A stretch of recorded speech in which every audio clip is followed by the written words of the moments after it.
Boston. And I would like to mention also a beautiful little chamber orchestra that I played with for many, many years since the late 80s in Vermont. It was a once annual New England Bach Festival under the direction of Blanche Moïse. Now, the Scottish fiddling happened in a very backward sort of a way, the way life sometimes goes. I happened to be home for Thanksgiving, and we happened to go to a square dance, and I met a man who then brought me into some contra dancing that same night and introduced me a few days later to Scottish country dancing. I'd never heard of it. However, I had heard of Scottish fiddling, and I had a recording of Scottish music. So I knew how to play a few tunes, played them for a group of people who were themselves fiddlers, and they at once hired me to be in the first Burns Night production of my life, which was the following February. And ever since then, it has stayed a great part of my life to play Scottish fiddle. I managed to win the National Scottish Fiddling Championship 2 times, once in 1993, once in 1998. And I've directed and taken part in many Scottish productions in town, thanks to the Royal Scottish Country Dance Society, Boston branch. Oh, very good, very good. And so you, I think you compose. Yes, this is where we can finally come full circle. The Scottish music is a wonderful, finite capsule of what one could compose. In other words, we generally compose tunes of either 16 or 32 bars, and very rarely of 24 or 40 or 48. But they are so finite that just about anybody could pick up his pen and come up with something to say. And so I've composed a number of tunes, as have many of my colleagues in the Scottish fiddling world. Oh, very nice, very nice. So, so you're going to play a few pieces for us. But before that, I just want to very quickly, not quickly, but in a few words, if you can tell me or tell us what is the single most significant influence and impact that you've had or felt, having such a famous great aunt, how she has helped shape your destiny or your life, if it has made any difference.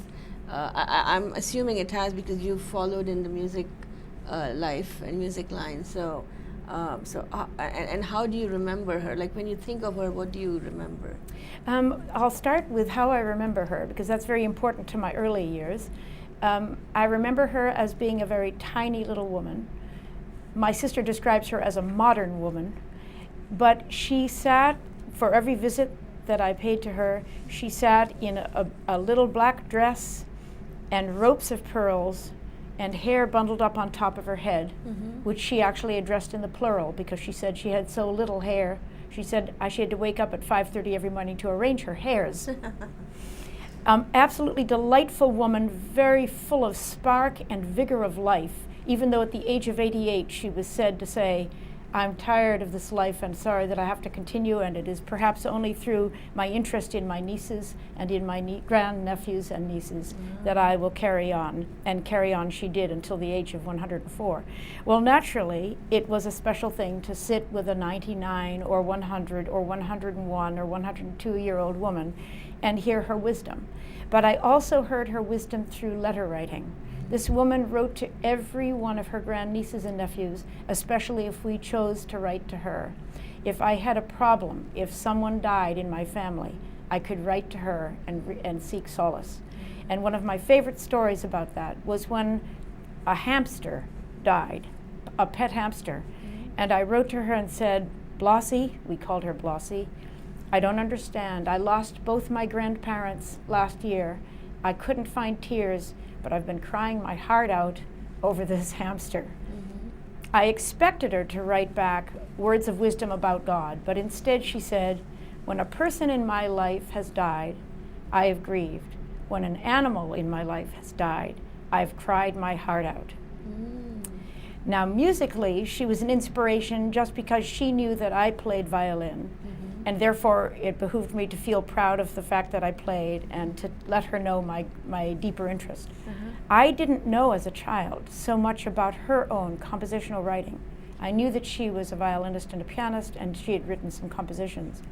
But I became aware much later in my life of the significance of this woman in music, and especially in her time. So her influence to me is happening even now as we speak. It's quite a heritage which we all should uphold.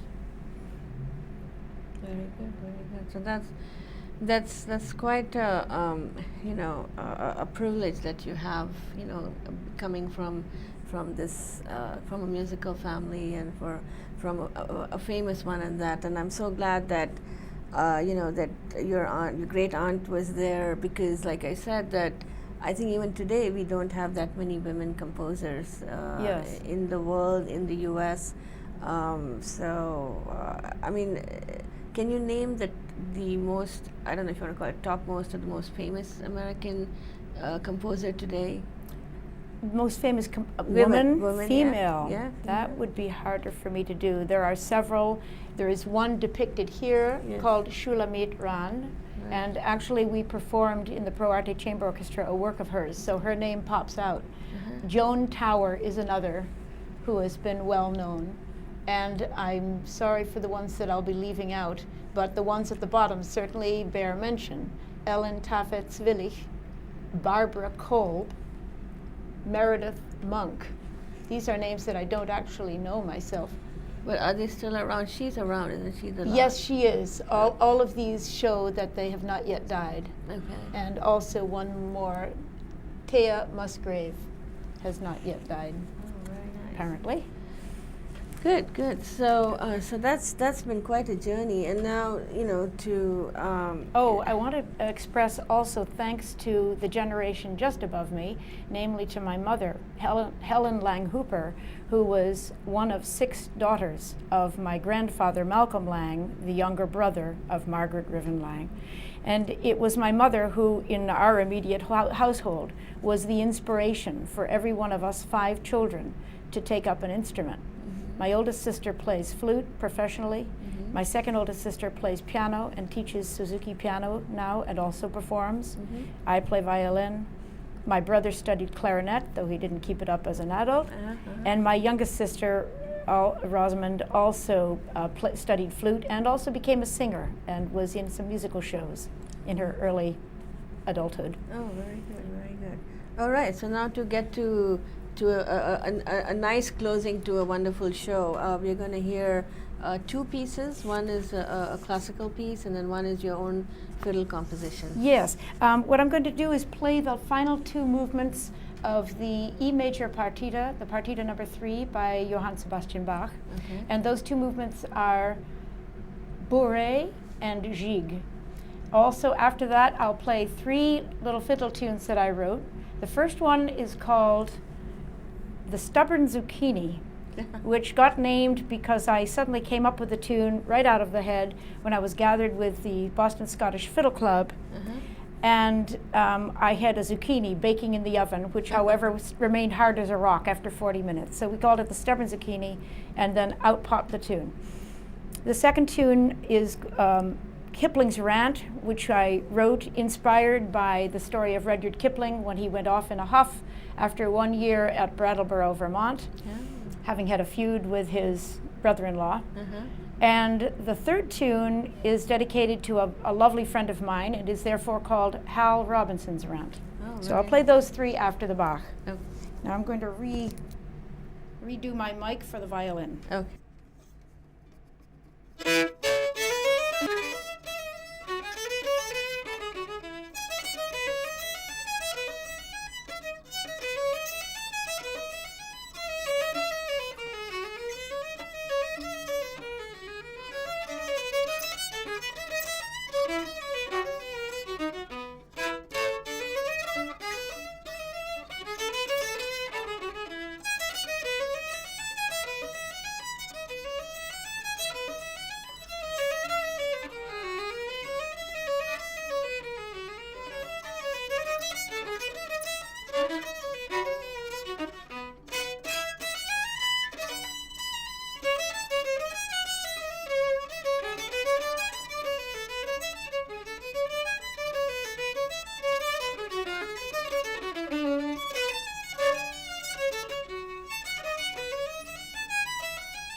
wow, this was amazing.